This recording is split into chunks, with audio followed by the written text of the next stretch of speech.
Welcome to Something You Can Do, a podcast for people hungry for action steps. I'm your host, KJ Kozak, and I started this podcast because it combines my three favorite things: helping people get stuff done, building community, and talking to hear my own voice. Together we'll learn about many things you can do. Some things you won't want to do, some things you might not be able to do, but I hope that this episode inspires you to get out of bed, get off the couch in body or in spirit, and find something you can do.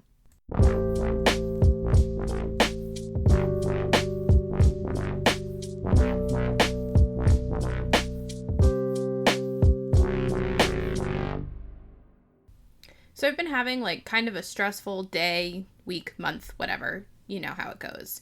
And so what I've been doing today is something you can do. Something you can do is rearrange your furniture. So this is something that people who know me are probably already laughing. Like, LOL, of course, that's what you're doing. But this is something that I've been doing my whole life because it's something my mother has done. Another Libby shout out on the podcast. And sometimes I just need to rearrange the furniture in my house. And sometimes this is as little as just moving a bookshelf over a couple inches. And sometimes it is I swap the furniture across rooms and completely redo exactly how the layout of my apartment is. It's been a while since I've rearranged the furniture in my house, but this morning I just had this urge that I've had for a while. And I just moved everything around. So why would you rearrange the furniture in your house? There's a couple different reasons why I do this.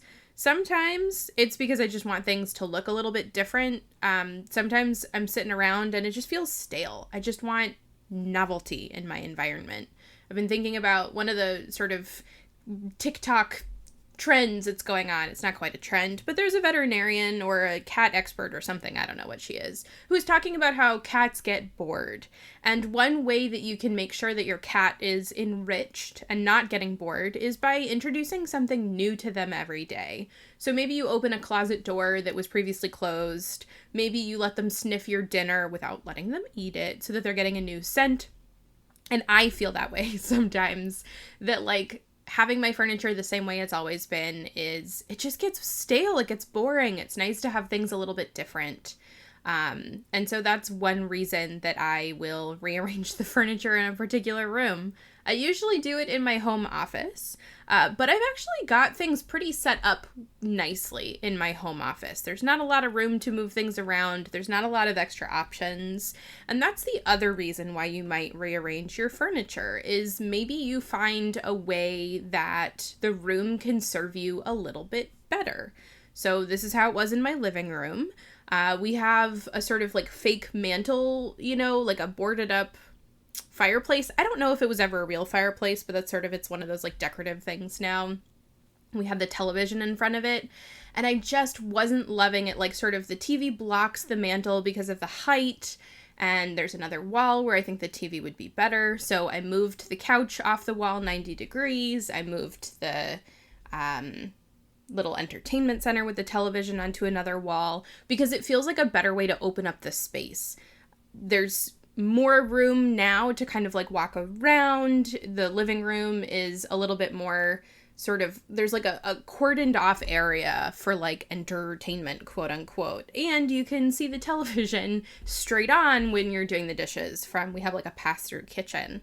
So functionally, I think that the furniture is better serving, and the way that it's arranged in the room is better serving the space and the way that we use the space right now. And in the future, maybe in a couple weeks, maybe in a couple months, I'll probably decide that the space can be better served being arranged in a different way, and I'll probably move it again. Actually, what's more likely is that throughout the next few days and weeks, I'll make little tweaks of oh, you know what? I think that this bookshelf is better in this area, or this cat tree is better on this other side, or I'll find a little bookshelf that's going to be better in one corner than another. And it's all about, for me, sort of feeling out how the room works best, how I like it, to be honest. It's really based on vibes. And I'll get feedback from my spouse as well of like, oh, you know what, there isn't quite enough space. He's a lot taller than I am, has longer limbs. So when I think that there's enough space for something, sometimes that doesn't work for him. So that's another sort of piece of feedback that I'll use of like, okay, we're going to move things around in this way. So those are the two main, like, functional reasons that I'll move furniture. One being that I want a little bit of novelty. The other being that I think there's a better way to serve the room and the function of the room. Now let's get into, like, the real reasons. So sometimes I'm not a big stress cleaner anymore. Sometimes I am, but I'm not a big stress cleaner at this point in my life. But sometimes I feel like I just need to have control over something. I feel like I need to get some energy out. I feel like I need to, just do something productive. And rearranging furniture is a way that I'll do that, right? Like pushing a couch from one side of the room to the other, or moving a big bookshelf, or, stacking all the books off of the bookshelf and putting them back on. Those are really good ways for me to get a little bit of energy and frustration out in a productive way where I feel like I've done something. Sometimes I'll go for a walk, or again, sometimes I'll clean something, but it's similar to like stress cleaning for me, stress rearranging, where there's this tangible impact that you can have on your space. You've made it better. You've done something with your energy and frustration that has an effect that you can see that makes you feel better. The other reason sometimes is like I just have I just need to do something. It's a little bit of procrastination, right? Like there are a lot of other things I could be doing with my time, a lot of other things on my to-do list. But, I just wanted something that was a little bit self-indulgent, a little bit silly, and that gives me something to do, again, that's a little bit physical, that uses some energy, that uses a little bit of my strength. So we are now up to like we'll call that 3.5 reasons, right? Novelty, function, getting some stress and frustration out, having some control over your environment. All of these things I think are, a really nice reason to rearrange your furniture. So what does this look like for me? How do you rearrange the furniture in your house? Usually I have a little bit of a vision, right? There'll be something in my mind where I'm like, what if I put this bookshelf kitty corner or catty corner, however you say it regionally. I know people will say different things, but what I mean is when you have a 90-degree, like a corner in your wall, and the bookshelf is going not neatly flush against the wall in either direction, but like against that angle. I don't know how to describe it better. You can, if you don't know what I'm talking about, just Google kitty corner. But anyway, so like I'll have this idea in my head, what if this thing was like that? And sometimes I will send pictures to other people that I think have a really good sense of spatial relations and say, hey, what do you think? Does it look like this might work? Especially people that have been in the space before. I'll ask like, hey, you've been in my living room. What do you think if I moved my couch this way? And then I'll just do it. Sometimes that's when I'm planning, right? That's when I'm a little bit less impulsive. But when I'm feeling impulsive, I'll just get up and start moving furniture. I'll just move a bookshelf from this side to the other. Or this morning what I did is I just moved the couch 90 degrees off of the wall and created another little area in my living room. And I moved the television over to the other wall, and I just kind of moved stuff around. And I'll be honest, I've left it a little bit unfinished because I was like, I'm going to go do something a little bit more productive. And then I'll come back to this. I'm saving. For me, I like the part where you kind of clean everything up and you sweep the floor and you put everything back into its new place and you replug in all of your cords and you make all of that work. It's really satisfying for me. So I'm leaving that as a little treat for later. As I mentioned before, this is something my mother used to do. She would just sort of look at a room and be like, you know what? I think this needs to be different. And she would just make it happen. We're not big people. We're pretty short. We're not super strong. Although my mother has this inhuman strength where like she would just move large pieces of furniture by herself. It baffles me to this day. She has mom strength. There's no other way to describe it. Like, the strength that a parent uses to, like, lift a car off of their child, you know, like on television, my mother will just regularly use that in her everyday life to, like, move mattresses and stuff like that. I remember when we had bunk beds in my childhood bedroom, and one day we decided, you know what, we don't want them to be bunked anymore. We want them just to be normal. They were the type of bunk bed where you could just debunk them and have them as two separate twin beds. And my mom was like, yeah, all right, let's just do it. And so her and me and my sister, we were not older than 12 and 10. We were probably like 10 and 8 years old. And we just did that. Which I think is truly incredible. And so I grew up with my mother being like, yeah, I'm just going to move large pieces of furniture. And she also, let's be real, very crafty person. So strong, but also crafty.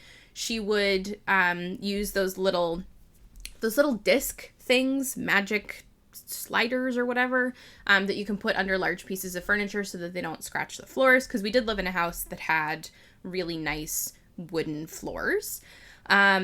So that's another thing that you can do is use those, like, I don't remember, I think they're called like magic sliders. They're those little things that you put under furniture. There are some kinds that stop furniture from sliding around, and then there are other ones that allow you to easily move large pieces of furniture without scratching your floor. And so she would use those. She has a really great grasp of like engineering, physics type things where she'd be able to sort of sense like, okay, this is how we need to, if we want to get this couch through this room, this is how we do it. Or if you and I, two pretty small people, are going to, you know, move this sofa, here's how we need to do it so that, you know, we can lift it appropriately.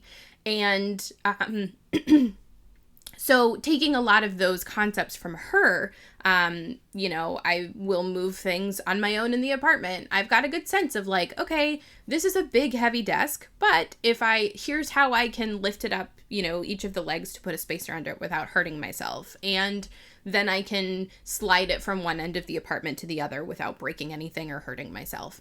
Now, having said that, I did do this several times in my youth. I did break my bed doing this once when I was a teenager. I decided that I wanted my bed to go to the other side of the room, and I just sort of pulled it. Like, I sat on the floor and I grabbed the bed frame from underneath and I just like pulled it towards me, and I kept scooching and doing that. And I did break the bed frame, which was not ideal. It caused some problems for myself. So that was a lesson learned. I also did, I think, do some damage to a couple bookshelves. So there's a little bit of a learning process that I don't necessarily recommend, because you don't want to break your furniture, and you certainly don't want to hurt yourself. You do have to be really careful when you're moving large pieces of furniture, obviously. And so it is good to make sure that, like, if you haven't done this before, make sure there's someone else around if you need help. Asking for, you know, supervision maybe isn't the right word, but, you know, if you have a partner or a roommate that you live with, asking them for help is probably better than just going rogue and doing it on your own. Although I, at this point in my life, typically go rogue and do it on my own. But to be fair, I kind of know my strength and I know my limits, right? Like, I know how heavy the couch is, so I know that I can just kind of slide it from one side to the other. And I know how heavy the desk is, so I know that I'm going to be able to drag it from one room into the other. And I will say there is something kind of gratifying about my spouse coming home from work and being like, wait a second, how did you do that? Because he knows that I'm not the strongest person. I've had some health problems that actually make it really hard for me to lift really heavy things. And so it is fun that it's impressive that I can move these things around. I'll also say that my sense of spatial relations is not great, so I do have a hard time. I'm creative and I'm imaginative, so I can think about like, ooh, there are all these different things I could do. But my sense of spatial relations is not fantastic, so I can't always envision exactly what it's going to look like. So for me, that's part of rearranging the furniture, is that I want to see what this looks like, and it's not going to make sense to me if I just sort of like draw it out on a piece of paper or imagine in my mind. It can be really useful for me to just move the couch to the other side of the living room and say, okay, what does this look like? How does this feel? What's it like being in the room? And then I can decide if this is how I want it to be or not. So let's see. That was why you might rearrange furniture, a little bit about how to rearrange furniture. There are obviously other considerations. If you live with other people, they might not like having their space disrupted on a regular basis. So I do recommend making sure that if you share your space, that any furniture rearranging is done with their consent and in a way that's going to be safe and appropriate for them. Also, your neighbors can probably hear you if you live in an apartment or in a multi-family house. People that live above or below you will hear you, especially below you, if you're moving furniture around, especially heavy furniture. So it can be polite to do this at an appropriate time of day. But what I will say is that if you're physically able to do this and it's going to be appropriate for the other people in your life to be moving furniture around, this can be a really nice way to feel like you have some control over your surroundings, feel like you have something to do. If you're moving large pieces of furniture, it also gives you an opportunity to clean under that furniture. I was able to sweep areas that I don't usually sweep. I found cat toys that I swear our cat hides these cat toys on purpose. Like, she will just toss things like under the couch or under other pieces of furniture that we can't get to. Also, I'm pretty convinced that she's sleeping in my closet right now behind me. Like, anyway, cats are a thing unto themselves. But, so you can find cat toys that your cat might be hiding under your couch, and clean areas of your house that you don't usually get to clean, and just think about things in a different way. It can be really refreshing if you need a little bit of a different perspective, or if you are trying to make sense of decluttering your home, right? You create new homes for things when you rearrange your furniture. Sometimes you lose homes, like when I did this morning. There isn't really space for a side table that we'd had, and so now I have to find somewhere to put that lamp and put that fan. But I created new opportunities for places that I can put things. So it's just a nice way to add some variety, do things a little bit differently, get a little bit of physical frustration out if you need to. And I think that rearranging your furniture is a lovely thing that you can do. Well, that was something you can do. What did you think? If you enjoyed this episode, please like, share, and subscribe, all those things you do for your favorite podcasts on your favorite podcast platform. And if you didn't like it, that sounds like a you problem. Now remember, this show is called Something You Can Do, not things you should do or things you must do. Some of these things will contradict each other. Some things might not work for you based on your geographic location, physical ability, or personal preferences. And that's okay, because there are many different ways to live a rich, full life. So I hope that you learned something you can do, that you're doing things a little differently, and we'll see you next time.